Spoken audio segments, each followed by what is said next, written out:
I'm terribly, terribly sorry to have kept you all waiting.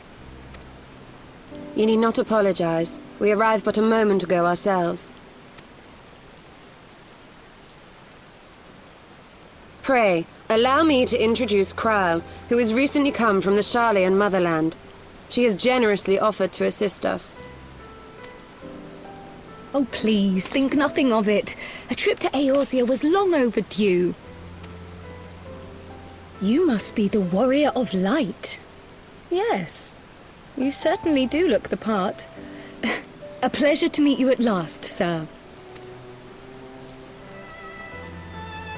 And who is that I spy but young Alpha No Levieur himself? I dare say someone's grown an ilm or two in my absence. Or are those lifts in your boots?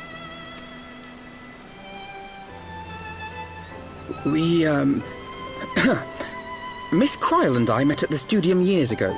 I shall forever be indebted to her for her sage guidance.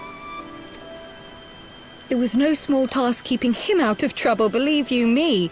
The youngest ever to enter the studium, him and his sister, 11-year-old prodigies. Suffice it to say, social graces were not among his list of talents. Striding up to his seniors on his first day, head held high. What was it he said again? Thank you, Krile.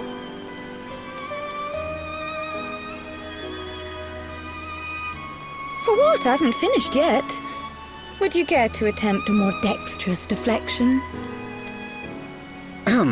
Mayhap we should save this delightful conversation for a more fitting occasion, when pressing matters do not demand our undivided attention. A bit much, but better. I can tell you have been putting your skills to use here in Eorzea. Henceforth, I trust you will dazzle me with your eloquence at the first time of asking.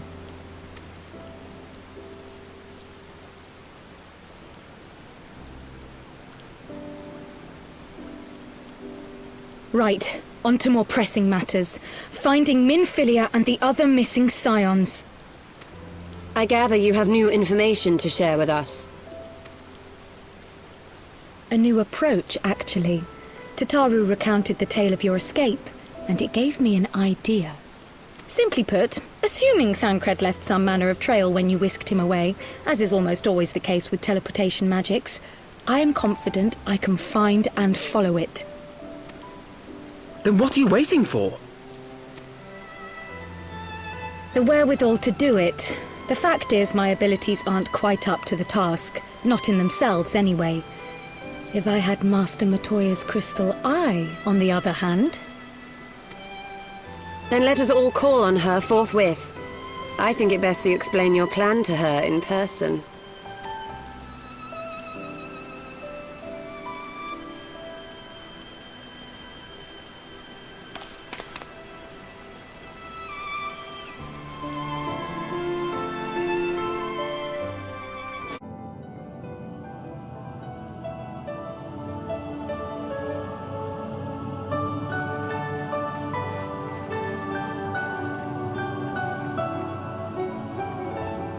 Oh, is that trouble I smell? Or did you forget to wipe your boots on the way in? Forgive us, Master Matoya. We will be sure to wipe them on the way out. And may I say how glad I am that age has not yet deprived you of your senses. Ever so quick-witted, aren't we? To the detriment of your manners. Well, out with it then. What do you want? Pray, allow me to introduce myself, Master Matoya. I am Krile, of the students of Baldesion. I hope you will excuse our unannounced visit. Baldesion, you say? Ah, yes. The old coot set up shop on the Isle of Val, didn't he? Regrettably, our order's headquarters and the isle itself were obliterated by a magic of immense power. I have the blessing of light to thank for my own preservation. Krile, you too possess the Echo. Well, yes, of course I do. Our order is devoted to uncovering the mysteries of Hydaelyn and interpreting her will, particularly through the study of her gift to us. It was in the course of these studies that I met and subsequently befriended Minfilia. She and I have rather a lot in common. I had no idea. You weren't supposed to. Not that I wanted to deceive you, you understand, but precautions had to be taken. Yes, that's all well and good, but you still haven't told me why you're here. The students of Baldesion are gone, and there is naught I can do to change that. But the science of the Seventh Dawn can yet be restored, and my dear friend found. You have in your possession an ancient crystal of light, one you call your crystal eye. I believe I can use it to focus my abilities and locate one of the missing scions. And there I was, thinking you might want to make use of my years of experience. Oh, wait here.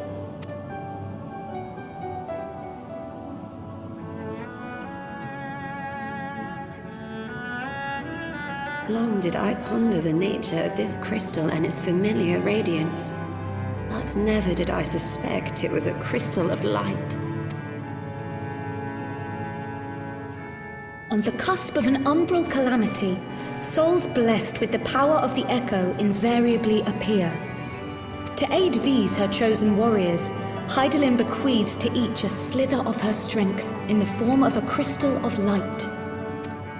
But as her strength wanes, so too does the potency of her gifts. This crystal, born of an earlier era, is infused with a power far greater than those of this age. You could travel the length and breadth of the land and not find a crystal even a fraction as pure. Its value is beyond measure, as are the risks inherent in its use.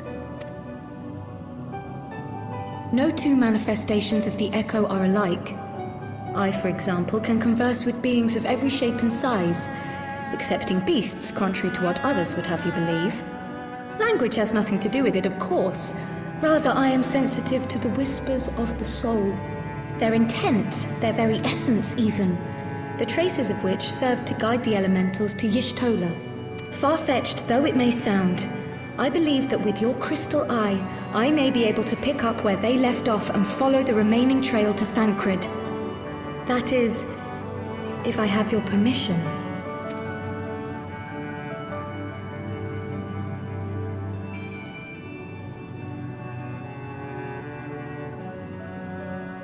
Well, the poor sod's not going to find himself. So, as long as you don't drop it or take it out of my sight, you may do with it what you will. Thank you, Master Matoya.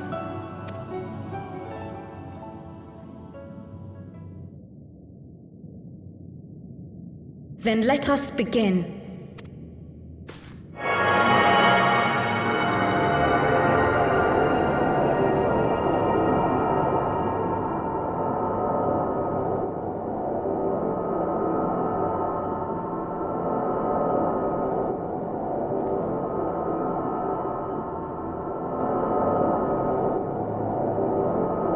From the Black Shroud, the trail continues to the north and west, towards a mountain, the foot of Som Al. It was a near thing, but he was not deposited within the rock.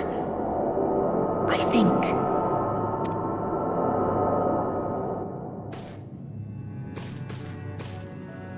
The hunters of Tailfeather know those lands well. I say we begin our search there.